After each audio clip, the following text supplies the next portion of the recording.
Pram sebetulnya sangat sentral. Kenapa judulnya saya kasih juga Pramudia Mencari Rumah? Karena ini baik secara pengalaman dia sendiri maupun secara literer, artinya karyanya itu mengarah soal pencarian rumah. Nah, rumah ini juga kemiskinan Indonesia gitu.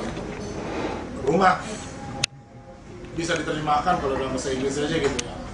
Housing, home. Cuma di kita tuh jadi satu kata. Tapi yang saya maksud sebetulnya itu. Ada house, ada dimensi yang sifatnya fisik. Ada home, yang jelas urusannya sosial. Kita sering bilang gitu, house is not a home. Belum tentu itu house itu adalah home. Dan belum tentu dimana kita merasa at home gitu, itu adalah rumah kita juga.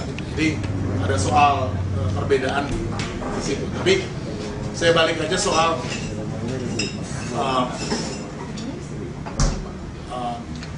rumah dalam kehidupan Pram. Jadi saya bagi dua ya. Pertama soal rumah dalam kehidupan Pram dan rumah di dalam karya-karyanya.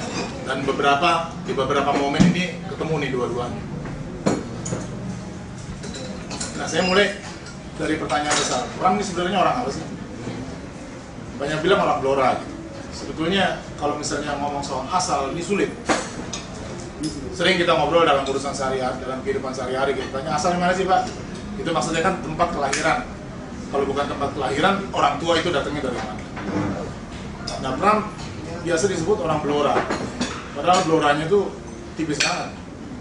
Bapaknya baru pindah ke situ tahun sebelum dia lahir. Bapaknya sendiri orang Kediri. Ibunya orang Rembang. Anaknya guru ngaji. Nah, dia pindah ke Blora, kemudian hidup sampai umur 15, pindah ke Surabaya umur 17, balik lagi ke Blora sebentar, habis itu ke Jakarta, nggak pernah tinggal di Blora lagi. Jadi kalau mau dibilang orang Blora ya dia sendiri, kalau kesan saya paling nggak mengenal dia cukup lama, berpikir dia orang Indonesia, ya, rumahnya Indonesia. Dan ini satu soal yang serius, soal rumahnya Pram itu sebetulnya di mana. Saya ingat almarhum Gendut Trianto itu sering nanya gitu, ini kita ngomong rakyat tuh alamatnya di mana? Gitu ya. Dan sebenarnya sama, sebenarnya punya problem yang sama. Sulit kita mencari tempat kediaman dari kategori-kategori yang kita bentuk. Artinya apa ya? Secara spasial itu sangat ngambang. Gimana tempat jejaknya itu nggak tahu gitu ya. Pram termasuk kategori kayak itu. Nah, dia sedikit lagi soal kehidupan dia gitu. Kalau kita punya bayangan yang ideal tentang home, rumah dalam pengertian home, yang dalam karya sastra biasanya digambarkan secara nostalgia, sangat romantis, ada bapak, ibu, anak, ya, ada keluarga di dalam rumah.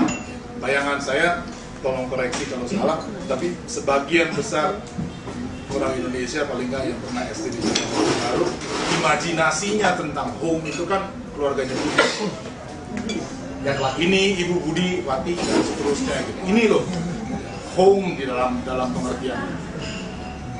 Nah, ini dalam kehidupan Pram nggak pernah ada. Bapaknya bikin sekolah, buka sekolah keras, sangat kejam bahkan pada anaknya sendiri. Pramudia tuh nggak naik 3 kali. Dan lulus SD pun sebetulnya dengan paksaan gitu ya. Dia ngotot harus lulus, bapaknya tidak ngasih. Pokoknya hubungan dengan ayahnya agak apa namanya itu bermasalah lah dalam ukuran normalitas yang digambarkan oleh keluarganya sendiri tadi. Jadi dia bisa, setelah sekolahnya itu dapat problem. Ingat ada ordonansi sekolah liar tahun 33, kemudian sekolahnya ditutup, bapaknya jadi penjudi. Gak pernah di rumah, sering kali cabut lah gitu, nggak peduli gitu, rumah nggak ada beras dan segala macam. Jadi nggak ada itu home yang stabil, yang tempat Pramudia membayangkan dirinya akan selalu pulang. Dia sangat dekat dengan ibunya. Nah, tahun 42, ketika Jepang masuk, yang meluluh lantakkan seluruh konsepsi tentang home yang sedang stabil di akhir zaman kolonial itu bubar, plus ibunya meninggal. Jadi pengalaman dia sendiri soal itu sulit misalnya bilang saya ingin pulang, dan saya kira teman-teman yang pernah ketemu sama dia bisa lihat ya kegelisahan dia mencari tempat pulang itu, sampai dia bikin istananya yang gede segede anjingnya dan itu di Bojong itu ya, dengan penuh kebanggaan, tapi kita tetap menangkap kegelisahan dan kerisauan yang sama gitu. Inikah home gitu buat saya atau bukan gitu. Jadi itu sejarah. Nah, saya bisa potong satu cerita yang sebetulnya bisa sangat panjang gitu ya, masuk ke tahun 50-an. Selama masa revolusi praktis dia nggak kenal dia namanya home, karena dia di penjara, di front, di Bekasi, ikut pertempuran dan seterusnya. Jadi terus aja koyak. Tahun 49 lepas, tahun 50 mulai masuk Jakarta, hidup di Jakarta. Nah itu menarik karena untuk pertama kali dia coba settle gitu. Dan kalau baca kumpulan cerita pendek dia yang saya paling suka, cerita dari Jakarta, itu kita lihat gitu, trope home, rumah sebagai trope itu berulang kali muncul. Bahkan ada satu cerpen dan judulnya Rumah. Karena itu dia ingin coba cari jejaknya dari UK, Indonesia ini merdeka, kurang lebih identitas kayak begini, subjektivitas yang terbangun tuh kurang lebih kayak begini. Tapi tempatnya si subjek ini apa? Gak ada. Dia bikin satu tulisan, judulnya Kampungku. Kampungnya itu 500 meter garis lurus kalau ditarik dari istana atau pusat kekuasaan. Sama, tapi berbanding terbalik dengan apa yang ada di dalam kekuasaan. Satu kampung yang carut marut, hidupnya itu luar biasa parah gitu ya. Sorry ya, tapi orang buang air di pinggir jalan, pokoknya sehidup tuh benar-benar apa namanya, buat dia pengalaman dia menghidupi Indonesia dengan mencari rumah itu, ini jelas bukan kampung ini bukan, tapi saya terdampar di sini. Ada satu cerpen judulnya Ikan-ikan yang terdampar, ya sama soal. Jadi revolusi bagi buat dia itu kayak gelombang pasang, muncul banyak apa namanya mobilitas ya laskar ya, misalnya jadi laskar kan kita tempat-tempat kayak gini kalau ada revolusi lagi masuk ke sini dia nongkrong di sini gitu ya, terus menguasai. Begitu airnya surut dia seperti ikan yang terdampar. Nah itu judul dari si novelnya. Orang-orang banjir masuk ke kota Jakarta, hidup di Jakarta. Ketika revolusi udah surut, terus lu mau ngapain? Ya lu memang bekas laskar gitu ya. Karena setelah itu jabatan-jabatan mulai diisi oleh orang yang punya pendidikan dan seterusnya. Nah mereka ini kehilangan lagi home, atau dengan kata lain nggak punya. Nah argumentasi saya yang kedua, seluruh proyeknya Pramudia sepanjang tahun 60-an adalah mencari itu home yang namanya Indonesia. Indonesia itu sebagai rumah, sebagai home dalam rumah dalam pengertian. Itu sebabnya dia mulai tertarik sejarah, dia mulai tertarik untuk berbicara tentang nation gitu, sebagai rumahnya dari subjek yang namanya Indonesia itu tubuhnya. Jadi hubungan antara ruang, tubuh dengan ide itu menjadi kayak semacam nyaris obsesif kalau menurut saya gitu.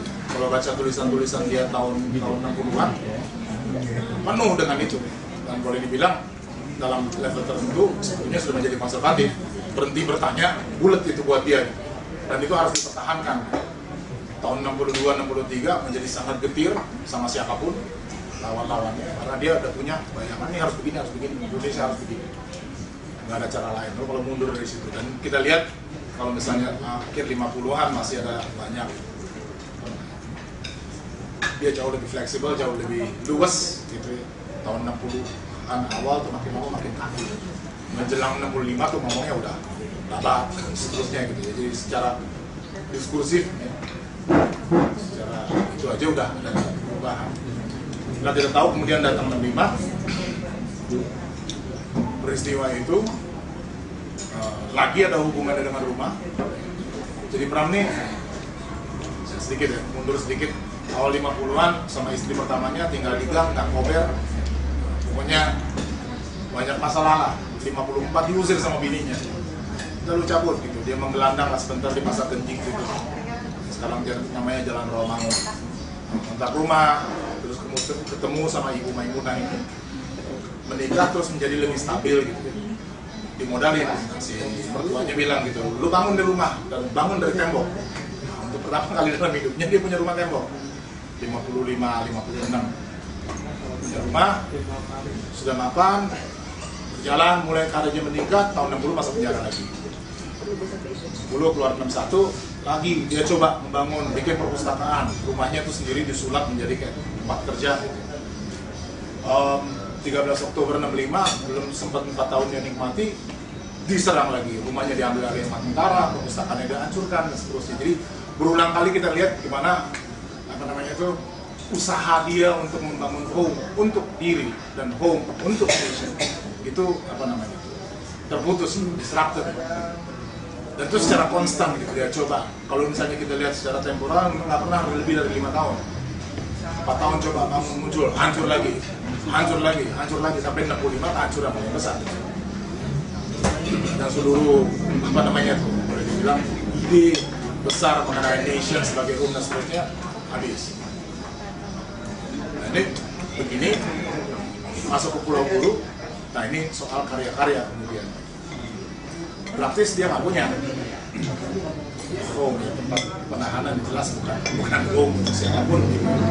Tapi di situ justru lahir karya-karya di mana lagi-lagi kita lihat rumah sebagai literary trope ini muncul dan menonjol.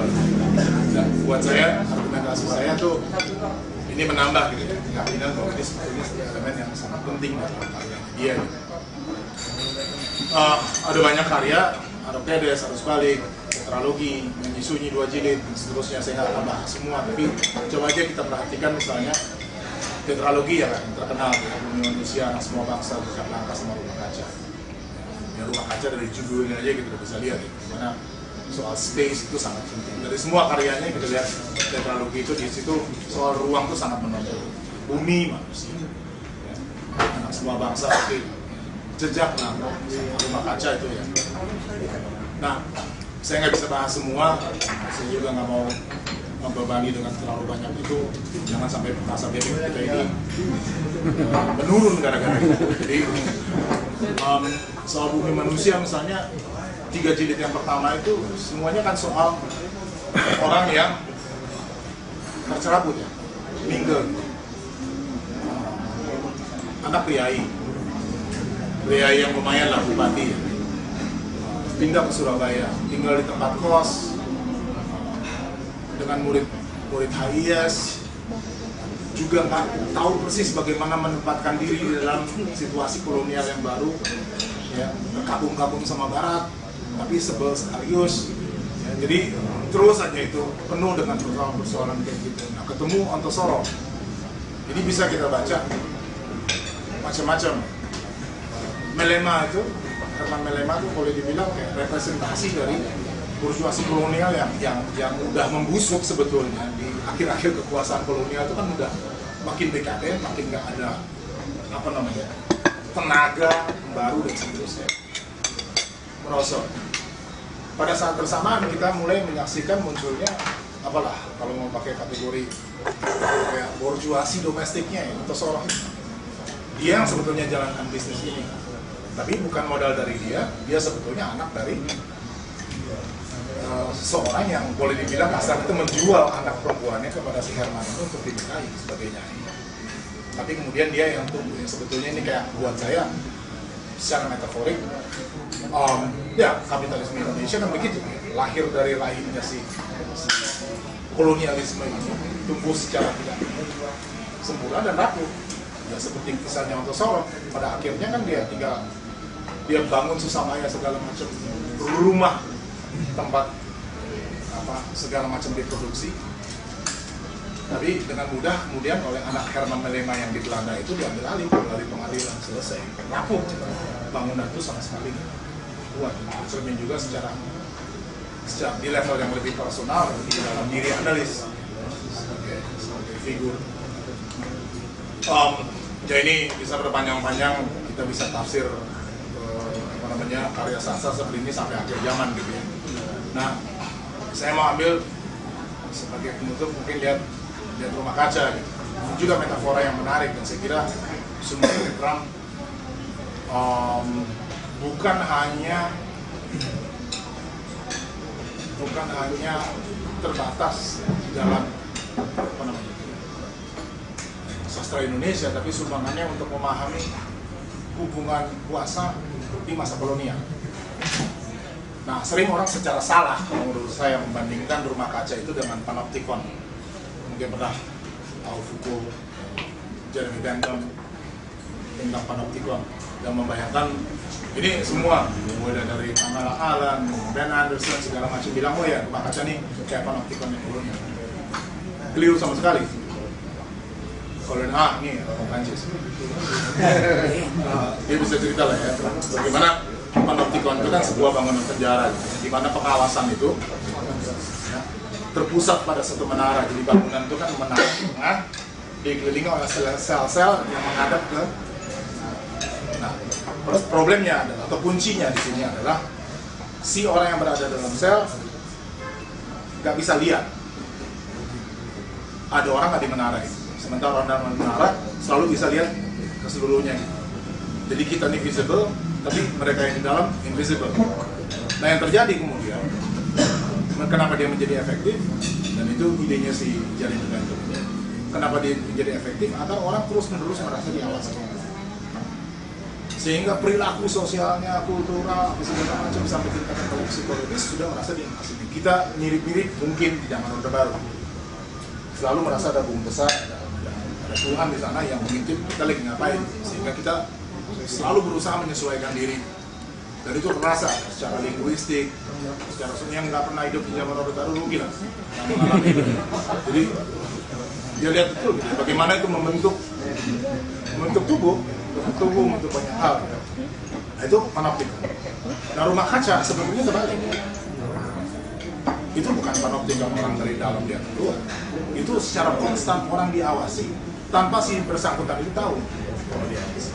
Jadi beroperasinya sama sekali terbalik dari prinsip panoptikon. Sepenuhnya terbalik. Jadi bukan dia yang bukan orang kemudian menjadi taat karena dia merasa diawasi, dia nggak tahu bahwa dia diawasi. Dan yang kerja keras itu adalah si pengikutnya. Dan apa bangunan yang paling itu arsip? Bangunan yang paling solid representasi itu pengawasan ini, ya itu arsip. Arsipnya sangat membosankan. Tentara saya kira sampai hari ini masih laporan itu. Saya kebetulan tahu karena sempat lihat di arsip, lihat soal Timor dan sebagainya. Ya itu pagi hari cuaca tenang, atas terus tiap hari gila itu.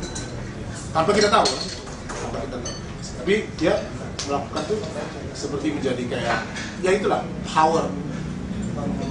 Nah persoalannya kemudian Trump saya kira dengan rumah kaca itu memberikan sumbangan bagaimana modalitas kuasa itu beroperasi di negeri jajahan dan juga efeknya kepada kita. Kenapa itu penting? Satu contoh saja, lihat misalnya Indonesia sebagai sebuah rumah kembali ke isu. Saya kira yang paling penting dari rumah kaca adalah peringatan bahwa sebetulnya rumah yang kemudian dianggap sebagai Indonesia, dia tidak lain dari warisan kolonial dan dibentuk atas kerjasama yang tidak sadar atau sadar, tapi antara mereka yang dijajah dan yang menjajah. Jadi hubungan di antara keduanya menciptakan rumah yang Indonesia. Dan itu terbentuk secara spasial. Nah kenapa ini penting? Karena kita sekarang memikirkan imajinasi Indonesia harus baru. Kalau nggak pernah berpikir tentang bagaimana space yang namanya Indonesia itu, jangan berharap pada perubahan. Kalau nggak pernah bikin kritik yang sifatnya mengarah spasial, terus saja kita memikir temporal, oh ya nanti akan ada zaman yang lebih baik, nanti kalau orang-orang sudah sadar, tidak korupsi lagi, atau orang-orang lebih beragama dan seterusnya. Jadi kita bayangkan selalu secara temporal ada perubahan kualitas di masa depan. Tidak berpikir secara spasial. Ada sekarang ini kita menghubungi satu teritori yang namanya Indonesia. Itu mungkin tidak pernah dipikir secara kritis. Pun kalau ada perlawanan dari ini ada fosil Papua, Aceh, Timor dan lain-lain, efeknya kemudian kepada kita kan tidak pernah ada kritik secara spasial bagaimana caranya wilayah itu dikelola. Hanya melahirkan perkelahian di antara esensialis saya ingin merdeka dengan yang melawannya. Dan kalau misalnya sekarang lihat pengamalan Timor Leste sekarang gitu, yang kalah otoritarianisme yang muncul sebetulnya kan replika aja. Dan kita bisa membayangkan itu juga. Karena nggak pernah secara spasial memikirkan bentuk atau kemungkinan atau alternatif yang lain. Terjerembab di situ, terikat di situ. Dan ketika bicara tentang bom, sangat menarik gitu ya, bahwa sebetulnya imajinasi kita, ya saya nggak berani klaim semua orang juga ini, tapi banyak dari kita mungkin imajinasinya nggak jauh-jauh dengan orang-orang yang secara prinsip mungkin kita tentang. Karena nggak pernah akar-akar ini coba dibongkar, diangkat begitu jauh. Kira-kira apakah pada akhir hidupnya itu Trump menemukan truth yang seperti yang digambarkan itu, ada semacam isyarat ataupun tanda-tanda bahwa akhirnya dia punya semacam entah realisasi ataupun menjauh dari yang menjauh dari yang diharapkan, lebih jauh dari yang diharapkan. Dan sebetulnya itu kalau buat gue ya, itu kelihatan dari rumah yang coba dia bangun. Kalau main rumahnya di pojok tuh aneh rumahnya, aneh betul, monstrous. Kalau buat gue 5 tingkat terus gak jelas gitu pembagian ruang yang mana gitu. Terus saya ngapain sih? Ini saya bangun sendiri. Saya mau kasih lihat sama mereka biar saya tuh di apalah ya, dianiaya selama ini, saya bisa tetap tegak dan bangun seperti ini. Itu aja cita-citanya dia. Karena buat saya dia nggak bisa temukan itu di dalam ruang yang sifatnya lebih publik. Pergi masuk ke kelompok ini, gerakan mana atau segala macam, dia nggak temukan pembagian yang berupaya dia bangun. Sehingga tahun-tahun terakhirnya lebih muncul apa namanya, ya konten, dan dia coba terjemahkan ke dalam space yang dia miliki menjadi sangat otoriter, menyebalkan tahun-tahun terakhir. Yang kenal saya kira semuanya bisa ngerasain itu ya, menjadi sangat menjengkelkan. Nah tadi sampean yang bikin kreasinya sendiri. Dia agak rajin komik juga ya, akhirnya rumahnya ada di buku-bukunya ya. Rumahnya Buku-buku itu rumahnya gitu ya. di situ dia tinggal. Ada catatan pada dekat-dekat di akhir hidup dia itu, dia pernah berbicara tentang concern yang seperti ini nggak ya? Boleh balik. Di wawancara atau apa gitu? Karena waktu sakit ya, terus gue main ke kayu, saya tergeletak itu sakit. Karena siapa dulu ada berapa orang gitu, nangis jadi-jadinya, terus dia kurang lebih kenapa ini jadi begini gitu, kenapa jadi begini, maksudnya kenapa Indonesia ini jadi begini ya. Sudah ada gerakan yang menumpangkan Soeharto, terus apa segala macam, tapi kok malah jadi makin brengsek, makin nggak bisa dia tangkap secara kognitif, itu mesti diapain, taruh di mana nih, marah. Tapi marah yang kemudian berbalik adalah selalu lah jadi apa, mau bikin republik pojok, bikin ininya sendiri gitu, bikinnya sendiri. Dan dia punya bayangan ya, bahwa ini nanti akan jadi tempat berkumpul anak muda atau segala macam. Dia space tuh